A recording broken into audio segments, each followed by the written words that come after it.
Premièrement, il s'agissait de permettre à l'université Stendhal, qui comme d'autres universités avait connu une hausse très forte de ses effectifs étudiants, d'y faire face et de bénéficier d'un programme de construction universitaire qui s'appelait Programme Université 2000, qui dans toute la France associait l'État et les collectivités territoriales. Les locaux de l'université n'étaient absolument pas adaptés pour ces formes d'enseignement, ou du moins pour les pratiques de ces enseignements.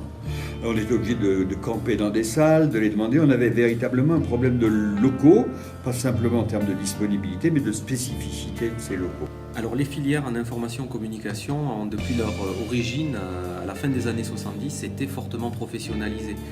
Je dirais que la création de l'Institut de la communication et des médias, ce bâtiment spécifique, s'est basé sur cette professionnalisation qui était déjà acquise.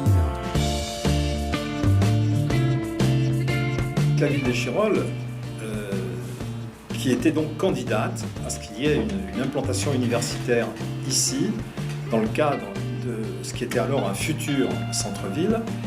Les relations avec la ville d'Échirolles n'allaient pas de soi du côté d'un certain nombre, minoritaire, mais d'un certain nombre de collègues universitaires.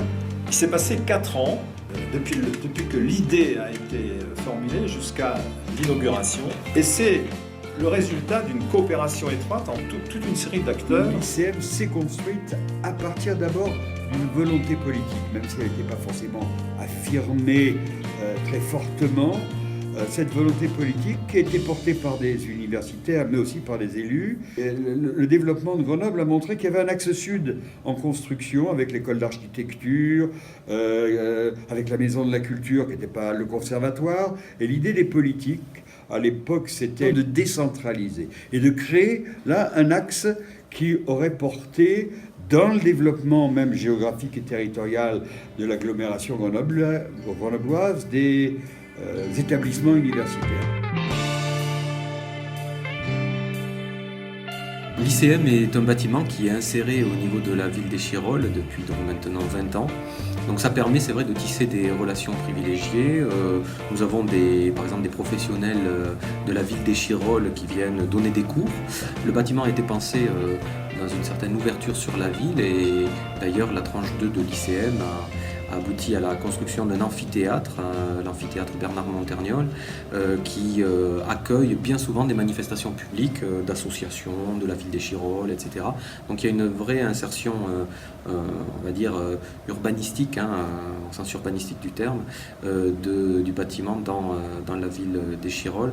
L'ICM a toujours tissé des liens étroits avec les collectivités territoriales, les entreprises du tissu local grenoblois, par le biais des multiples stages tout simplement de nos étudiants et par le biais aussi de multiples interventions d'intervenants professionnels qui viennent donner des cours.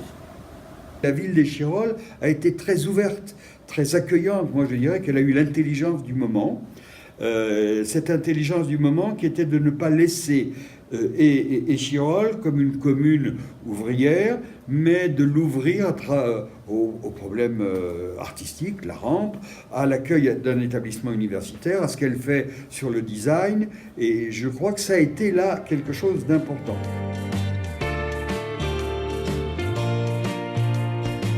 Les 3 anciennes universités, Joseph Fourier, Stendhal, Pierre Mendès France, fusionnant pour devenir l'université Grenoble-Alpes. Alors ça ne change pas énormément de choses au niveau de l'ICM. D'une certaine manière, cette fusion est l'opportunité pour nous peut-être d'approfondir les liens avec les autres filières en information-communication. Je pense notamment à l'IUT information-communication, avec qui nous travaillons déjà très étroitement, mais ce sera peut-être l'occasion de donner peut-être plus de visibilité encore à l'information-communication sur l'ensemble du site grenoblois.